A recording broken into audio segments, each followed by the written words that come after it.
Sud Radio. Ça va mieux en le disant.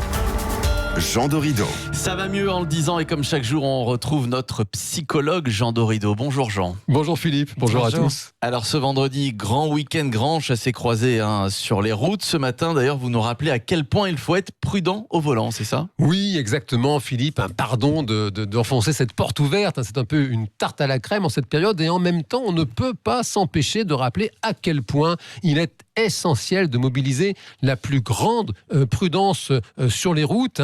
Les accidents arrivent encore aujourd'hui, hélas, font des milliers de victimes encore chaque année. Et on ne le dira jamais assez, lorsque vous prenez la route, eh bien, régulièrement, une pause s'impose. Alors justement, on nous parle de s'arrêter à peu près toutes les 2 heures pour se reposer. Ce chiffre-là, Jean, est-ce que ça a une base scientifique ?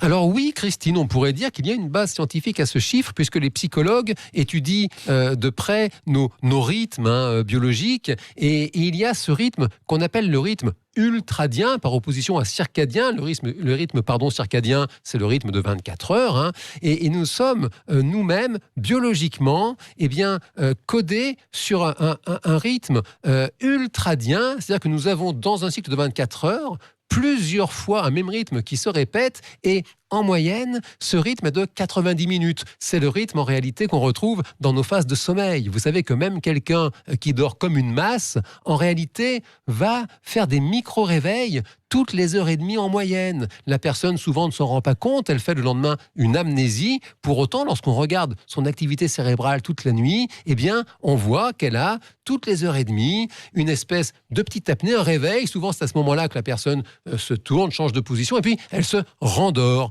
Et en fait, ce qu'il est important de noter, c'est que même la journée, lorsque nous sommes éveillés, notre cerveau continue de fonctionner sur ce rythme, ce qui explique que très souvent, toutes les heures et demie, vous allez avoir une espèce de coup de barre, vous allez un peu piquer du nez. Et bien sûr que ce chiffre de 2 heures se retient bien, j'en bafouille. Toutefois, si on voulait être vraiment précis, un peu pointilleux, l'idéal, ce serait en fin de compte de guetter votre premier coup de barre au volant, de faire une pause à ce moment-là, c'est important, et puis ensuite de repartir et de vous caler sur ce rythme d'1 heure et demie, ce serait quelque chose de très efficace. Mais alors Jean, si on fait une pause chaque heure et demie, comment se fait-il que la conduite nous fatigue autant ?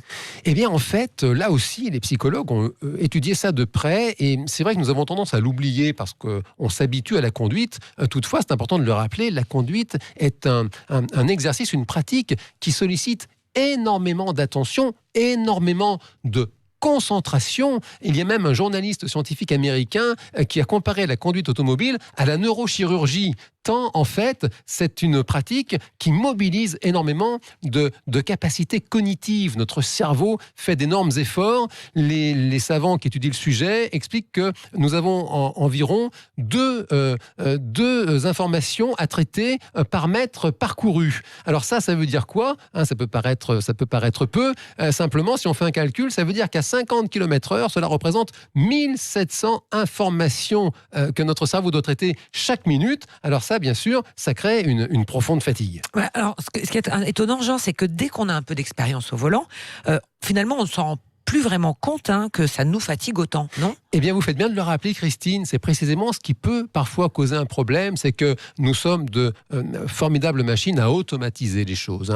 Et précisément, notre système comme ça, complet, intègre tous ces comportements qui viennent de façon répétitive pour libérer, je dirais, du temps de réflexion disponible. Et ainsi, un conducteur expérimenté va avoir l'impression qu'il n'a plus besoin de se concentrer, donc sa vigilance va baisser et alors il va s'autoriser à se concentrer sur d'autres choses. Dans le pire des cas, ça peut être lire un texto, charger un CD dans l'automobile, et le souci c'est que ça, c'est vraiment facteur d'accident.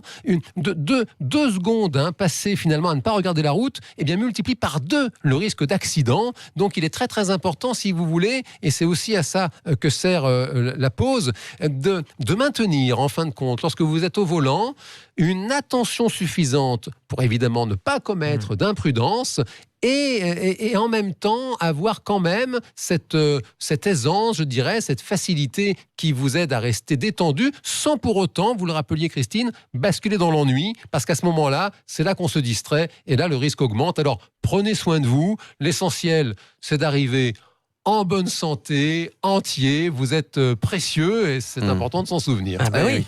Mais oui, merci Jean Dorido, notre psy, ça va mieux en le disant, qu'on retrouve dans ce grand matin été Sud Radio, puis qu'on retrouvera maintenant lundi. Voilà, dans un